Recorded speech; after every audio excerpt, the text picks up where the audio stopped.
কিতা বাবা না বাবরা, মনে যদি 2 লাখ টাকা পাইতাম এলে একটা আইফোন 17 প্রো ম্যাক্স কিনলাম নি।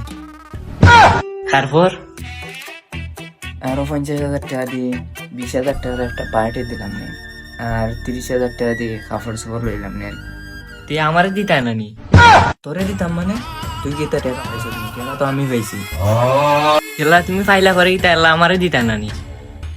তোরে দিতাম মানে তুই পাইছ নি, তোরে টাকা দিতাম। তারপর আমার এটা চিনস নি। আত কিতা গো আমরা আতত নাই নি? এ তোর হাত আছে, তুই পাইছ নি টাকা, অনেক খাই দিস। তুই আমার মারিস? কি তো হয়েছে বে, কি তো হয়েছে, কি তো হয়েছে? 2 লাখ টাকা আমার দেয় না কিছু। কিতা 2 লাখ? রানি কিতা বড়া, কিতার 2 লাখ পাইছ? আরে না চাচা, কিতা টাকা? তা আমরা কল্পনা করছিলাম উলান 2 লাখ টাকা। তো উড়ালা লাইন ও তালে মারামারি ওইরা মরে গেছে। দু